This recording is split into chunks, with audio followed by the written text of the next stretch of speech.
Hello, family. Welcome to Stories by Rain.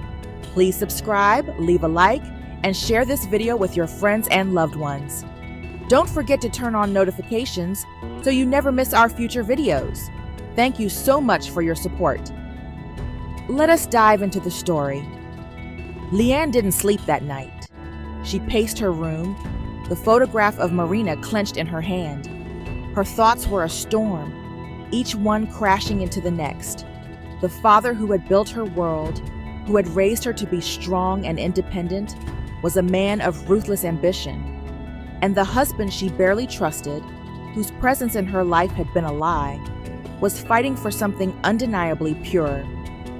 She sat by the window, watching the moon dip below the horizon. As dawn broke, she realized the question wasn't if she would act, it was how. The next morning, Leanne found herself outside her father's office, her hand hovering over the ornate door handle. Her decision would either liberate her or destroy her. Jiwan sat behind his massive desk, reviewing documents with a sharp-eyed precision that always unsettled her. He looked up as she entered, his face softening ever so slightly, a rare display of warmth reserved for her alone. "Leanne," he said, gesturing for her to sit. "You look troubled." She remained standing. "I need to ask you something, Father." Jiwan set his pen down, his gaze narrowing slightly. "Go on. What's the truth about the Empire?" Leanne's voice was steady, but her heart pounded in her chest. "About the people who have disappeared? The families ruined? Are the things I've heard about you true?" Jiwan's expression darkened. "You've been speaking to Boland." "That doesn't answer my question," she pressed, her voice rising slightly. "I want to know if everything we have, everything you've built, was done with blood on your hands." Jiwan leaned back in his chair, his eyes cold. "What I've built, Leanne, is a fortress, a legacy that will protect you and this family for generations. If a few sacrifices were made along the way, they were necessary." "A few sacrifices?" she repeated, her voice trembling with anger. "What about the lives destroyed, the people you've betrayed? Does that mean nothing to you?" Jiwan stood, his imposing figure towering over her. "Don't be naive, Leanne. This is the way of power. If you're not strong enough to take it, someone else will. Boland is weak. He's clinging to a fantasy of justice and fairness. That's why he will fail." Leanne stared at him, the man she had idolized for so long, and felt the cracks in her loyalty split wide open. "Maybe he's not weak," she said quietly. "Maybe he's just different from you." Jiwan's expression shifted, a flicker of realization crossing his face. "Be careful, Leanne. Your loyalty to this family is not optional." Leanne left her father's office shaken but resolute. She needed to act, and fast. If Jiwan suspected her of wavering, he wouldn't hesitate to eliminate her, his own daughter. That night, Leanne went to Boland's study, her steps quick and purposeful.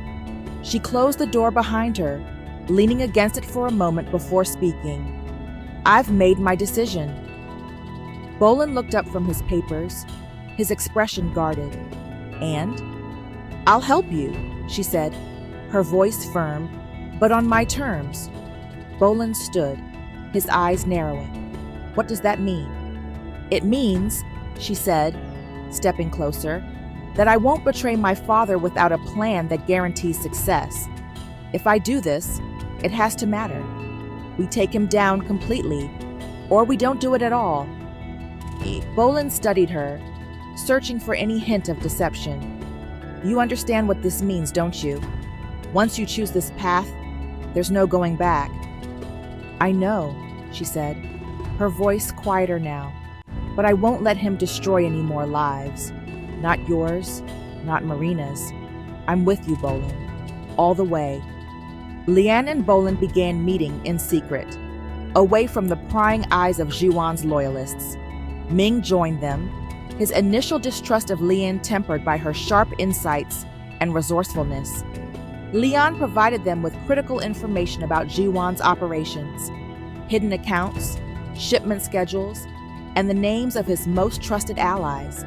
She knew the empire's inner workings better than anyone, and her knowledge became the key to dismantling it from within. But working together brought its own challenges. Leanne's feelings for Bolin grew stronger as she saw his determination and integrity up close, and Bolin, though still focused on his mission, couldn't ignore the bond forming between them. One night, after a particularly tense strategy session, Leanne paused as she gathered her notes. "Do you regret marrying me?" she asked softly. Bolin hesitated, the weight of her question pressing down on him. "I regret the lies," he admitted, "but I don't regret what we've accomplished together. Without you, I wouldn't have made it this far." Leanne smiled faintly, her heart aching with the knowledge that his heart belonged to someone else. "Then let's make it count." The room buzzed with quiet intensity as Bolin, Ming, Leanne, and their closest allies gathered in a hidden warehouse on the outskirts of the city. Maps, files, and coded documents were spread across a massive table, illuminated by the flickering light of an overhead bulb. This was their war room, and tonight marked the beginning of the final phase. Bolin stood at the head of the table, his gaze sweeping over the group. Ming, his ever-reliable confidant, stood beside him, arms crossed and jaw set. Leanne, poised and composed, leaned over the table, pointing out key locations on the map. The others in the room, disillusioned former employees of Jiwan, bribed operatives, and loyalists to Bolin's family, listened intently. "We've laid the groundwork," Bolin began, his voice steady. "Now it's time to move. This isn't just about reclaiming what's mine. It's about dismantling the shadow circle for good." Leanne chimed in, her tone sharp. "Jiwan has built his empire on fear and loyalty bought with blood money. The only way to destroy him is to take away the tools he uses to control people, his finances, his alliances, and his secrets." Ming nodded. "We strike in 3 phases. Each of you has a role. There's no room for mistakes." Bolin leaned forward, his eyes blazing with determination. "This is the moment we take back everything." The first phase of the plan involved crippling Jiwan's financial empire. Using insider knowledge provided by Leanne, Bolin and Ming identified key offshore accounts and shell companies that funneled money into the Shadow Circle's operations. Bolin, as Jiwan's son-in-law, used his position to gain access to sensitive financial records under the guise of assisting with family matters.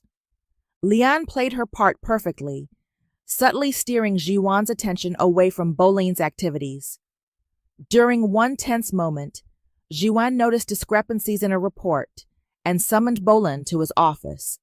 "Explain this," Jiwan demanded, sliding a file across the desk. Bolin glanced at the document, his mind racing. "That's from the logistics division," he said smoothly. "They've been restructuring accounts to improve efficiency. I'll look into it personally." Jiwan's gaze lingered on Bolin, his suspicion evident. "See that you do." Unbeknownst to Jiwan, by the time he finished that conversation, several of his accounts had already been frozen, their assets quietly diverted into secure holdings controlled by Bolin's team. The next step was to fracture the loyalty of Jiwan's closest allies. Leanne and Ming spearheaded this effort, leveraging years of Jiwan's harsh tactics to sow seeds of doubt and mistrust among his inner circle. Leanne invited key figures to private dinners, presenting herself as the concerned daughter seeking to protect her father's legacy. "My father has been under immense stress," she confided during one such meeting. "I fear he's losing sight of the bigger picture. He needs loyal allies now more than ever." The seeds were planted, and Ming's operatives nurtured them. Anonymous messages began appearing, hinting at Jiwan's growing paranoia and plans to scapegoat his own people. Tension simmered, and soon, allies began turning against one another, each fearing they would be next. Bolin played his part by feeding carefully crafted information to Jiwan, reinforcing his paranoia. "There's been talk among the directors," he said during a private meeting. "Some of them are questioning your leadership. You might want to address it before it becomes a problem." Jiwan's response was swift and predictable. He purged several senior executives, unknowingly dismantling the very foundation of his power. With Jiwan's finances crippled and his inner circle in disarray, the final phase of the coup was set into motion. Leanne and Leanne coordinated a series of simultaneous actions designed to expose Jiwan's crimes and sever his control over the empire. On the night of the strike, Bolin attended a high-profile gala with Leanne by his side. It was a carefully calculated move. Jiwan would be there, surrounded by his remaining loyalists, while Bolin's operatives worked behind the scenes to execute the final steps. As the gala reached its peak, when Jiwan received a frantic call from his security team, it was already too late. Ming infiltrated Jiwan's private office with a team of skilled hackers. Using information Leanne had provided, they accessed a hidden server containing incriminating evidence of Jiwan's illegal activities, bribes, blackmail, and even assassinations ordered to protect his empire. The files were uploaded to secure channels and sent to trusted media outlets, ensuring they would be made public. Back at the gala, Bolin played his role to perfection. He toasted Jiwan, his smile masking the storm that was about to erupt. Leanne, ever composed, exchanged pleasantries with guests, all while discreetly signaling to their allies that the plan was unfolding as intended. The evidence was out, and law enforcement, tipped off by Bolin's team, was en route to the gala. As chaos erupted at the gala, Jiwan's remaining loyalists scrambled to protect him. Bolin seized the moment, confronting Jiwan in front of the gathered guests. "You underestimated me," Bolin said coldly, his voice cutting through the din. "You thought you could steal my family's empire and get away with it." Jiwan glared at him, his composure finally cracking. "You think you've won? You'll never hold on to it." "I don't need to hold on to it," Bolin replied. "I just need to make sure it's free from men like you." At that moment, law enforcement stormed the venue, arresting Jiwan and his remaining allies. The guests watched in stunned silence as the once untouchable patriarch was led away in handcuffs.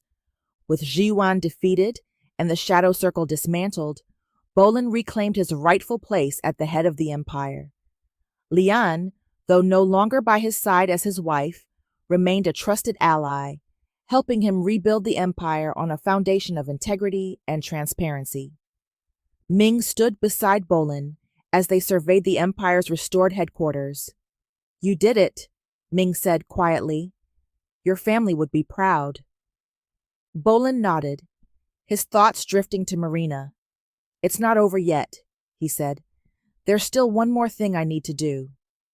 The grand hall of the restored headquarters buzzed with anticipation. Journalists, stakeholders, and loyal employees packed the room, their eyes fixed on the podium where Bolin stood, his presence commanding yet composed. The banners of his family crest now replaced the insignias of the shadow circle, a visual declaration that the empire had returned to its rightful hands. Bolin stepped forward, the weight of his journey etched into his face. "Today marks the end of an era built on fear and deception," he began, his voice steady but filled with conviction. "This empire was founded on integrity, on the sacrifices of my parents and the dreams they had for a better future.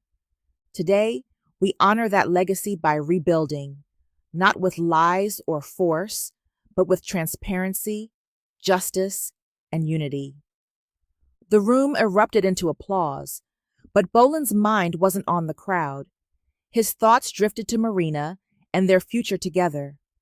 Little did he know, his world was about to be shaken once more.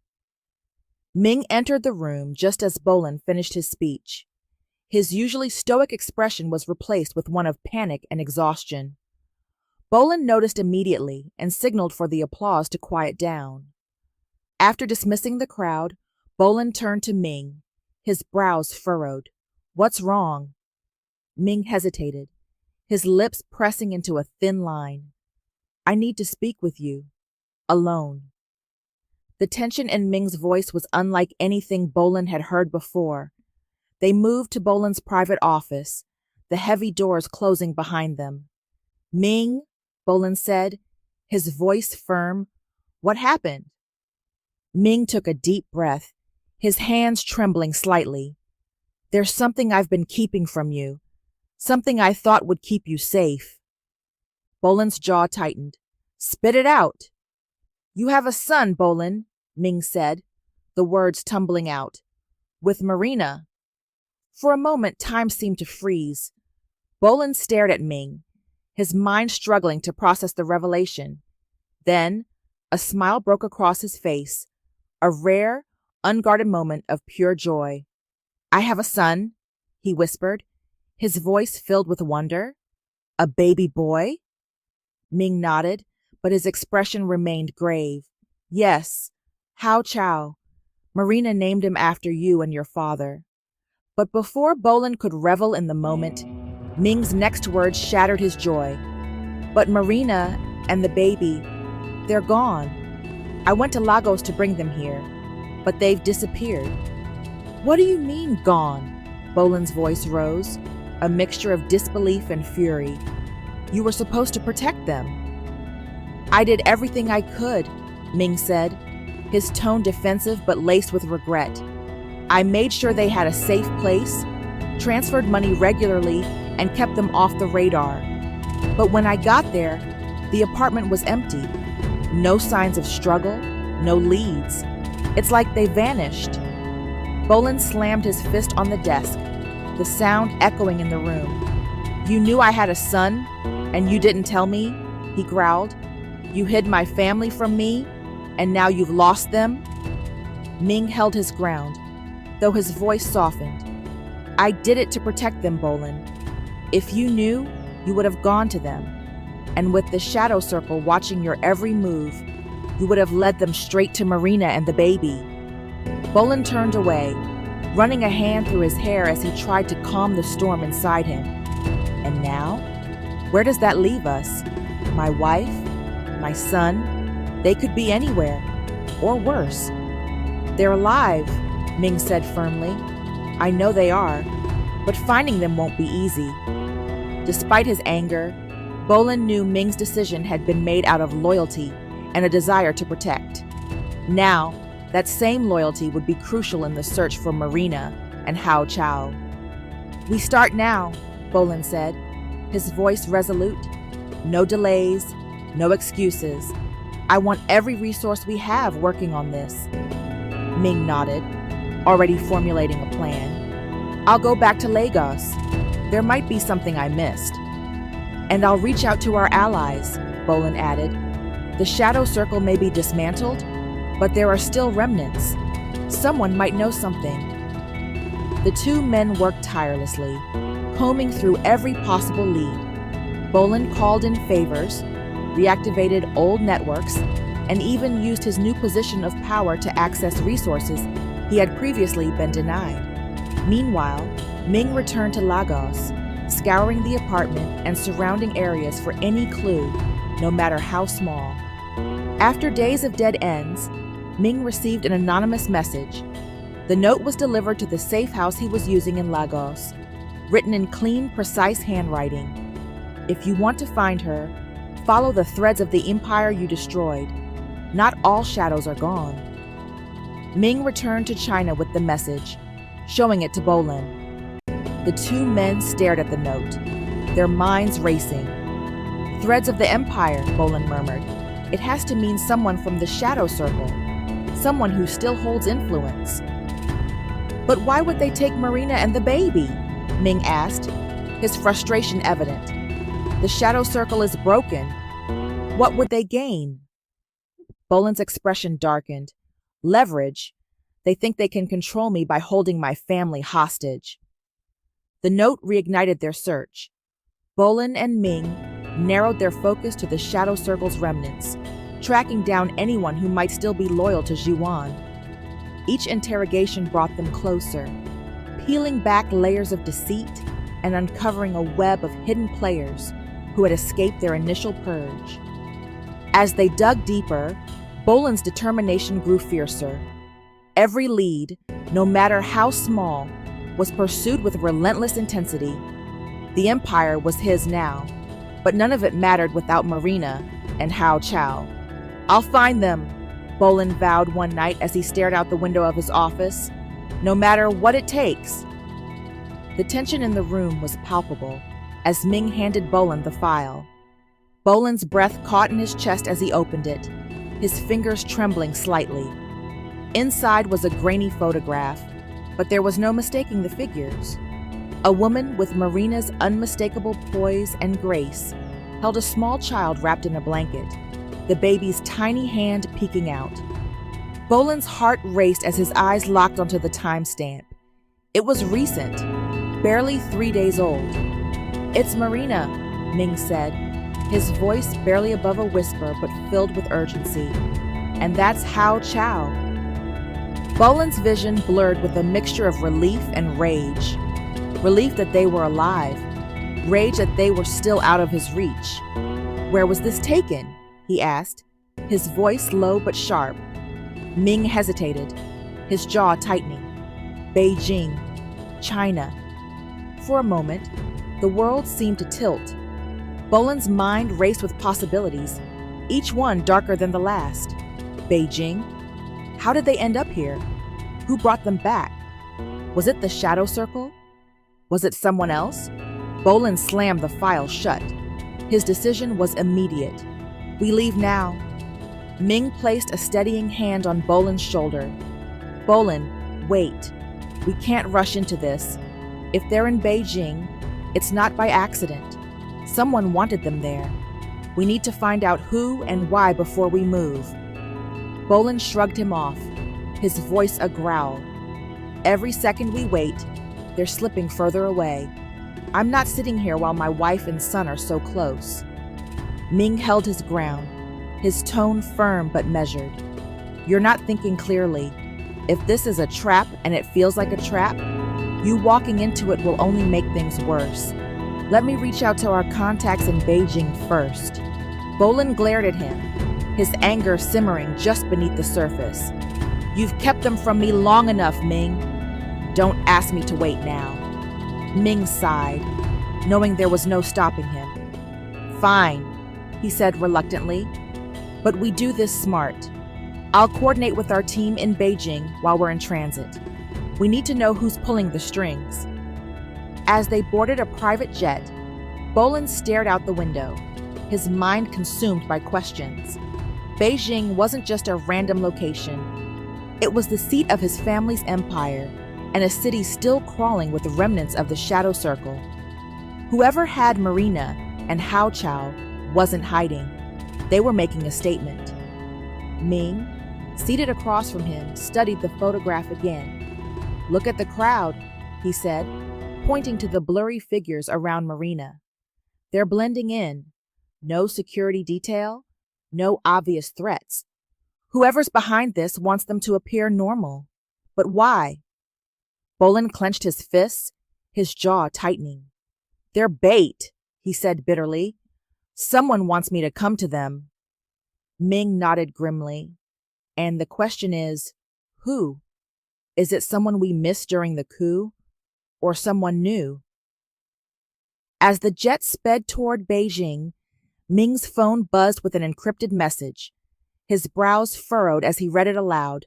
"Welcome home, Mr. Hao. We've been expecting you." Boland's eyes narrowed, his pulse quickening. "Who sent that?"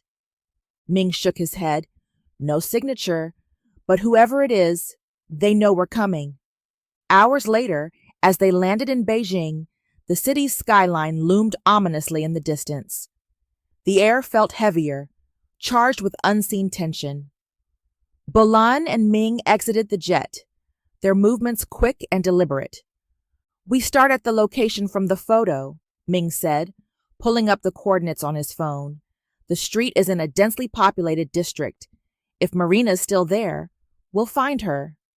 As they drove through the city, Bolin's mind raced. His anger at Ming had subsided, replaced by a singular focus: finding Marina and Hao Chao. But beneath the determination, a gnawing fear lingered. What if I'm too late? The car stopped at the bustling street where the photograph had been taken. Bolin and Ming stepped out, scanning the crowd. The air buzzed with the sounds of vendors and chatter, but every face Bolin passed blurred together. He was looking for one.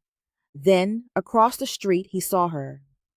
Marina stood near a fruit vendor, cradling Hao Chao in her arms. She looked tired but unharmed, her eyes scanning the market as if she too were searching for someone. "Marina," Bolin whispered, his voice cracking with emotion. But just as he took a step forward, Ming grabbed his arm. "Wait!" Bolin turned to him, furious. "She's right there!" Ming's gaze was locked on a figure in the distance, a man in a dark suit, standing too still, his eyes fixed on Marina. Then another figure appeared, and another, each one subtly surrounding her. "It's a trap," Ming said, his voice urgent. "They're waiting for us." Bolin's chest tightened as the pieces fell into place. Whoever had orchestrated this had used Marina and Hao Chao as bait, and now they were caught in the crosshairs. "What do we do?"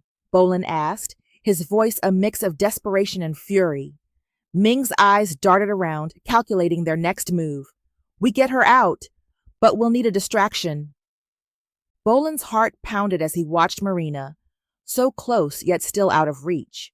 "Then let's create one." The scene froze, the tension crackling like a live wire. The question wasn't just how they would rescue Marina and Hao Chao. It was who had set the trap, and why. As the stakes reached a fever pitch, the answers remained just out of reach. Bolin's gaze remained fixed on Marina and Hao Chao across the crowded market. His mind raced, adrenaline coursing through his veins. Every instinct screamed for him to charge forward and pull them into his arms. But Ming's firm grip on his arm reminded him of the danger. "We need to be smart about this," Ming said, his voice low but steady. "They're watching her. If we make a wrong move, they'll take her and the baby before we can reach them." Bolin clenched his fists, his jaw tight. "What do we do?" Ming scanned the area, his sharp eyes darting between the shadowy figures blending into the crowd. "First, we need to identify how many of them there are and who's leading this operation. They'll have contingencies in place, so we need to be one step ahead." Bolin's voice was a growl. "We don't have time for that." Ming shot him a look. "We'll make time. Marina and Hao Chao's safety depends on precision, not impulse." Ming signaled to one of their operatives hidden nearby, a local contact they had recruited for the mission. The operative, a wiry man named Zhao, approached them with a small earbud and a discreet drone camera. "We'll use this to get a better view of the area," Zhao explained, releasing the tiny drone into the air. It hovered above the market, its camera feeding live footage to Ming's phone. The screen revealed at least 6 figures positioned strategically around Marina. 2 near the fruit vendor, another leaning against a lamppost, and 3 more blending into the flow of pedestrians. They were coordinated, their eyes scanning for potential threats. "There's a leader," Ming murmured, zooming in on a figure standing further back. He was dressed sharply, his posture commanding. "He's the one calling the shots." Bolin's eyes narrowed as he studied the man. "I've seen him before. He's one of Jiwan's lieutenants. We missed him during the coup." "Then this isn't just about Marina," Ming said grimly. "It's about revenge. They're using her to draw you out." "We need to divide them," Ming said, his mind already formulating a plan. "If they're focused on a perceived threat, they'll loosen their grip on Marina." Bolin's voice was hard. "And how do we do that?" Zhao stepped forward, holding up a small device. "Smoke grenades. They're harmless but effective. I can plant them near their positions. And while they're distracted? Bolin asked. Ming nodded. You move in. I'll neutralize anyone who tries to get to her before you do. Bolin hesitated for a split second. What about Hao Chao? He's a baby. We can't risk him getting caught in the chaos. Ming's expression softened slightly. That's why we need to act fast. Marina will shield him, but we need to get her out before the smoke clears. Zhao moved swiftly, weaving through the market with practiced ease. One by one, he planted the smoke grenades in trash bins and near vendor stalls, ensuring they were strategically placed to disorient the operatives. Meanwhile, Ming positioned himself closer to the lieutenant, his hand hovering near the concealed weapon at his side. I'll take out the leader, Ming said through the comms. Once he's down, the rest will be easier to handle. Bolin, disguised with a cap and sunglasses, moved closer to Marina. Every step felt like an eternity as he approached the woman he hadn't seen in months. Her eyes scanned the crowd nervously, as if she sensed the danger surrounding her. On my mark, Ming's voice crackled in his ear.